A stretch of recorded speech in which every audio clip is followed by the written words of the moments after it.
Hello, my name's Serena, and I'm 37 years old.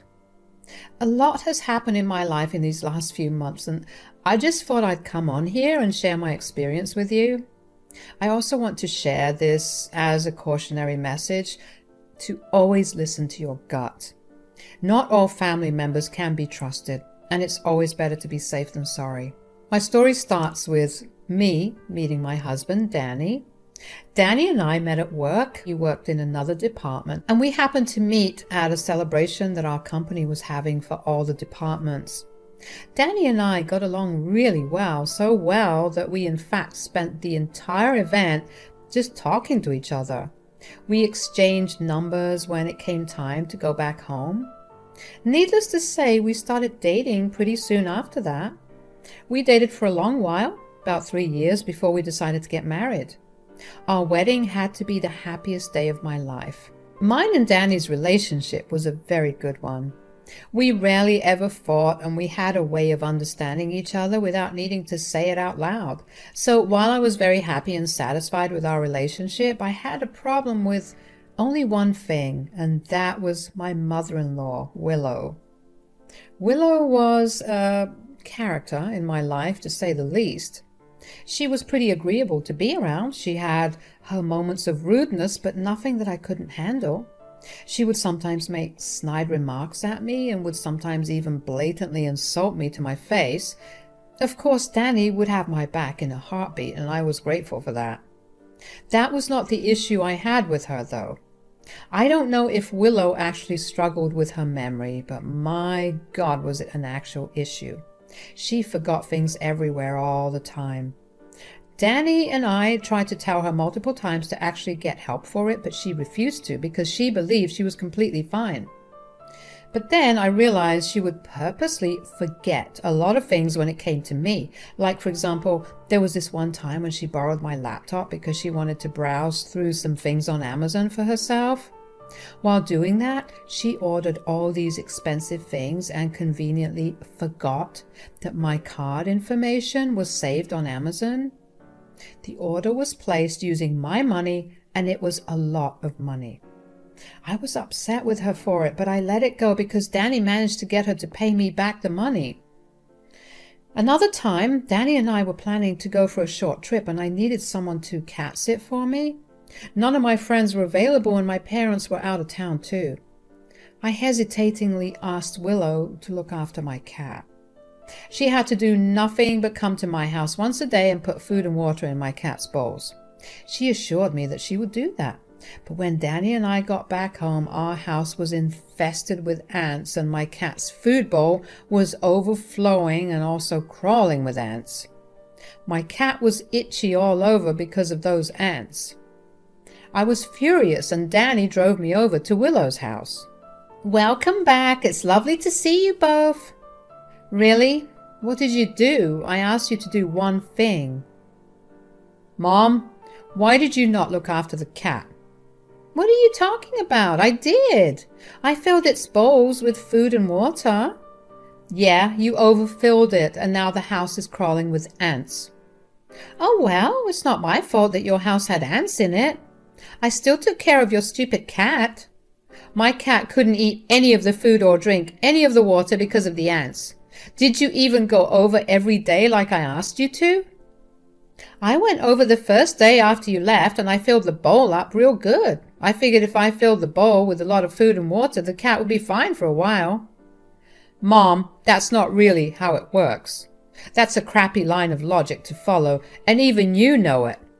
"Pardon me for not knowing how to take care of pets. You know I hate them." "So you went over only one day?" "Yeah, I forgot about the cat after." "You know, if you knew you wouldn't be able to take care of the cat, why did you just tell me? I wouldn't have asked you." "Look, is the cat alive? Yes. That's all that matters."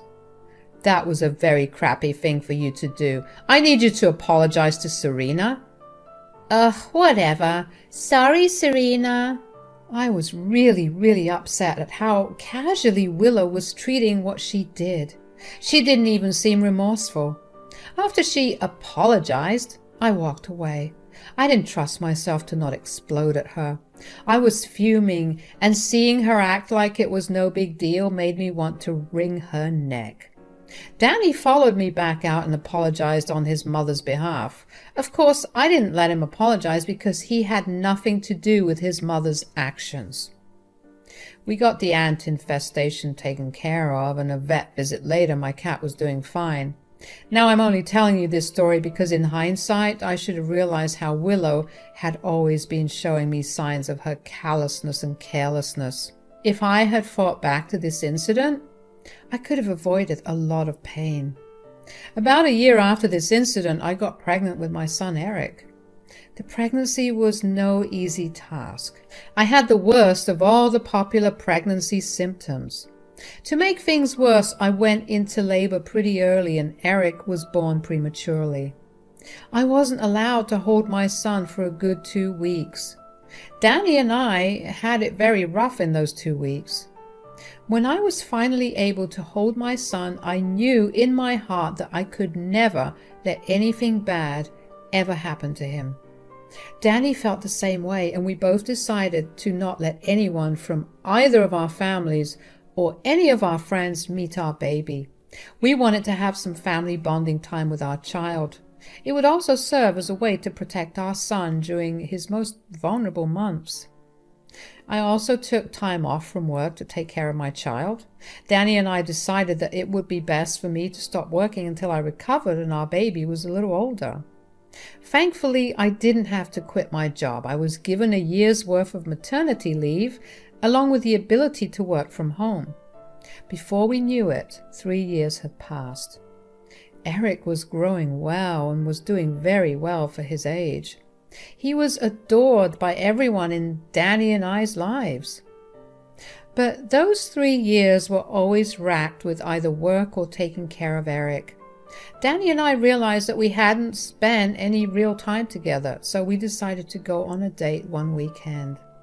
Danny happened to mention it to Willow, and she insisted that she babysit for us. At that moment, I had a gut feeling to not let her babysit. I had no idea why. I mean, in my head, there was no way she would actually harm a baby. So after a small discussion with Danny, we agreed to let Willow babysit Eric. Danny and I had a great time on our date. We went back to Willow's place well after we were done with dinner. When we got there, I noticed that Willow's car was not in the driveway. Alarm bells started ringing in my head. Danny was just as confused as I was, but we tried to remain calm. We walked up to the door and rang the bell, only to get no answer. I was panicking at this point. But Danny had a spare key to the house, and he got us in.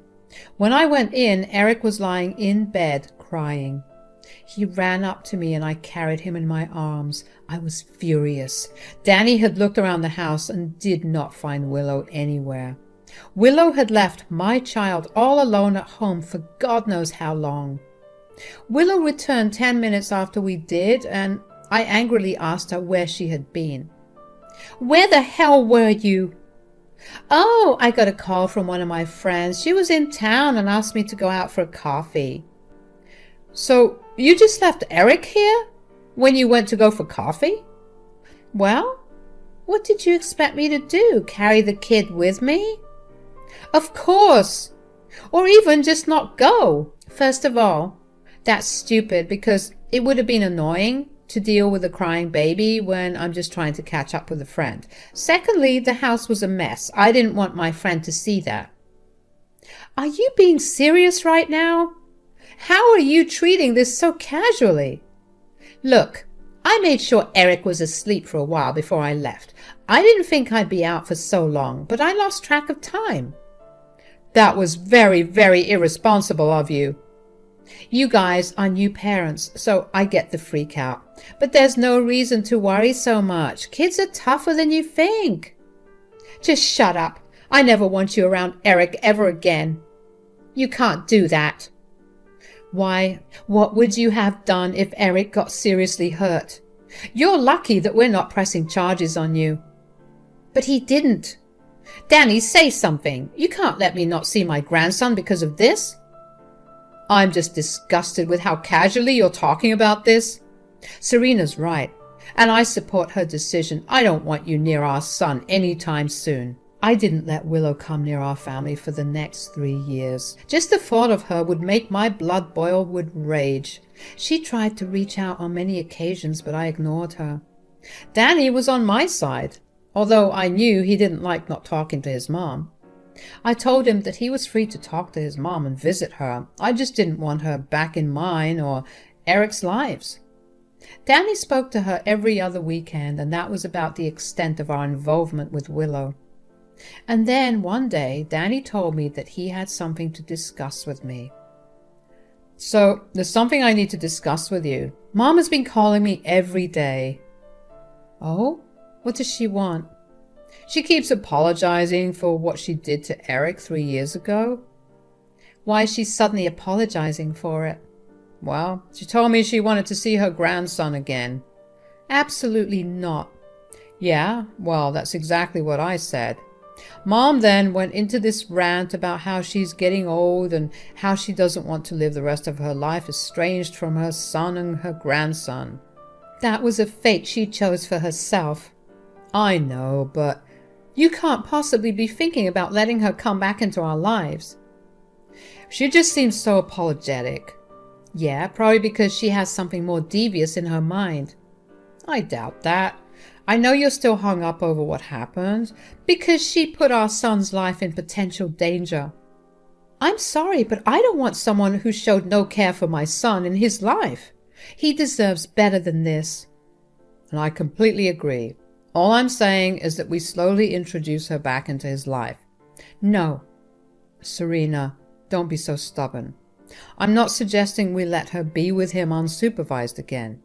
All I'm saying is that we let her see him. That's a big and scary thing to do. What if when our backs are turned for a second, she'll hurt him? I'm just saying that she behaved like what she did was not wrong at all. I fully agree. That's why we'll do it slowly. We'll test the waters. I promise you that Eric will at no point be left alone with her. But she's right. She doesn't deserve to not see her grandson. She's been apologizing like crazy recently, and she really does seem remorseful right now. Fine. She can meet him, but only when I'm there. She's not allowed to touch him unless he tells her she can. She has to respect all the boundaries that are set by us and Eric. If she makes a fuss about it, her visitation rights get revoked. That's fair. I'll tell her that she can meet him next weekend. Even though I didn't want it, I let Willow come back into our lives. She became a lovely grandparent to Eric. She complained about the boundaries we set, but she never once violated them. Slowly, she and Eric began to develop a good bond, and we began seeing her once a week for family dinners. She would spoil Eric with all the gifts he wanted and would plan for family trips just so he could have a good time. She made sure that Danny and I were involved in everything. She kept this up for the next 3 years, and I slowly believed that she had changed. And then one day, she came over to our place. She told us she had something important to ask us. I need to ask you guys something. What is it, Mom? I was just thinking that Eric and I haven't really spent much time recently. I mean, thanks to Serena, I missed a lot of time with him. You were nothing but a danger to him. Of course, I wouldn't let you be around him. I left him unsupervised once, Serena. Yes, you left him alone at home when you were supposed to be looking after him to go out with your friend for a coffee. How in the world would I be okay with you ever watching after my son? Okay, Mom, what is it that you wanted to ask us? I wanted to ask if I could take Eric out to the zoo this weekend. What? Why? Eric keeps talking about his love for giraffes, and I figured that I could take him to see some. Mom, we just gave you the reason we don't want you to have alone time with Eric. I know, and I really am sorry for what I did. I'm sorry I got so defensive about it. I hate that I did that to him. I just want to prove to both of you that I've become better. So, you want to take him to the zoo? That's a good 2-hour drive away from us. Yeah, I know it's a big ask, but I promise you that I'll bring Eric back. You can go as long as we come along. No, I want some alone time to bond with him. Absolutely not. How long will you keep punishing me for something I did 6 years ago? I've been good so far and have never once hurt Eric. Just please. You know what, Mom? Why don't you give Serena and me some time to talk about it? We'll get back to you on Thursday. Fine. I obviously didn't want Eric to go somewhere far alone with Willow, but Danny was sure that Willow had changed. She had been a good person to him the past few years, so much so that she was Eric's favorite grandma. We asked Eric if he wanted to go to the zoo with only Willow, and he excitedly said yes. So against my better judgment, I told Willow she could take Eric with her. Eric was excited to go on a trip with his grandma. I was anxious about it. I asked Willow when they'd be back, and she told me that they'd be back by 4 p.m.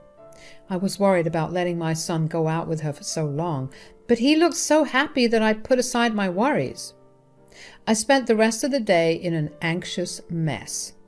When it finally turned 4, I waited for Eric to return, only he did not. I waited another hour and figured that maybe they were stuck in traffic, but an hour later and they still weren't home. Danny thought that they had maybe stopped to get dinner together, so I gave them another hour. But when they still didn't come back, I called Willow. Willow? Yes, Serena. Where are you? I'm at home. All right, and where's Eric? You left with him this morning and it's 6 p.m. right now. What's taking so long? Oh, right. I think I forgot him at the zoo. I guess I also forgot to tell you about it. What? What the hell do you mean by you forgot him at the zoo? Well, 1 minute he was holding my hand and the next he wasn't. I didn't really pay much attention because I was heating up like crazy. I just left the zoo when it got too hot for me. I was halfway home and I realized that Eric wasn't in the car. What the actual hell is wrong with you? How could you not immediately call me or the cops? Relax, it's not that big of a deal. The zoo is open until 8 p.m. I'm sure if you leave right now, you'll get there in time to bring him back. How are you being so nonchalant about this? He's just a child. He's old enough to know where to go if he's lost. He'll be fine. You just go collect him right away. I'm going to make sure you live to regret doing this. I hung up the phone on her. I was scared about what was happening with Eric. Danny and I drove as fast as we could to the zoo. Danny kept apologizing for convincing me to let Willow take Eric, but I too should have been smarter about making that decision. It was only natural to trust someone who was supposed to be family. On the way to the zoo, I managed to get in contact with the management, who told me that my son was doing okay and was sitting in the security room. I informed them that my husband and I were on our way, and they assured me that my son was safe and would be there when we got there. When we got there, the zoo had closed, but the security was waiting for Danny and I. They led us to Eric, who began crying as soon as he saw us. He refused to let go of us for a good 5 minutes. The security guards informed us that he had cried for hours until he finally just remained silent the entire time. Danny and I tried to ask him questions, but he refused to talk. He was still scared and wouldn't stop crying. On the drive back home, I sat in the back with him. He kept crying and stopping. My heart hurt for him. I knew I needed to put Willow in her place. I told Danny that I wanted to get the cops involved, and he agreed with me. So I called the cops and reported everything that Willow had done. They told me that they'd bring Willow in, but they'd need Danny and I to make statements. An hour later, I got a call from Willow. Why are there cops at my door? I told you that I'll make you regret it. It was not a big deal. You got the police involved in this? You put my child's life in danger. Why would I not get the law involved? You got him back, didn't you? I was only trying to get back at you for keeping him away from me for so long. It's not that deep. So you decided to traumatize my child? All for some petty revenge? The kid'll get over it. You need to stop coddling him. This is why the men in this generation are sensitive as hell. You need to teach your kid to be a man. My child is a child. His gender does not matter. He's expressing how scared he was when you abandoned him in a crowded place hours away from home. Get the cops away from here now. They won't stop banging on my door. What would you have done if Eric got injured? Or even worse, kidnapped? Would you have been this nonchalant? He's fine. Stop talking about hypotheticals. You deserve jail time. I will press charges, and there's nothing you can do about that. Goodbye, Willow. After that, Danny, Eric, and I were called to the police station to give our statements. Danny and I both recounted instances of Willow constantly being careless in ways that endangered Eric. Then the cops asked Eric if he could tell them what had happened. Eric was afraid of the officers, but I managed to calm him down and tell him that he had nothing to be afraid of.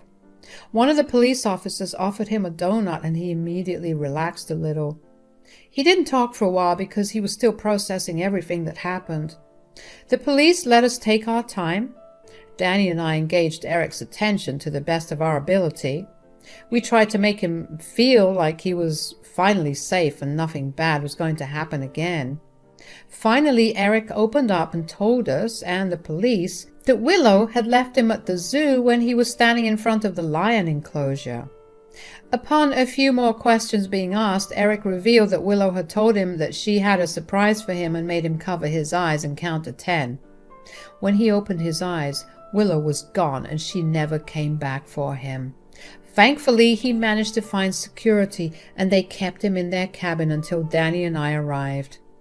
I was furious, and I asked the police to be serious when it came to dealing with Willow. They assured me that they would be.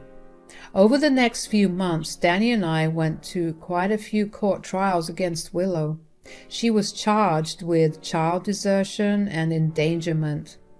Eventually, she was sentenced to 10 years in jail. Willow looked devastated, but I felt like a weight had been lifted off my shoulders. I no longer had to worry about my son being put in dangerous situations in her hands. Eric has been getting better. One of the first things that Danny and I did after the incident was put him in therapy. It has been helping him a lot. Danny and I are slowly getting through this as well. I know that Danny has been struggling with a lot more considering his own mother put his son's life in danger. It's slow progress, but we're learning to live normally again. Thank you for listening.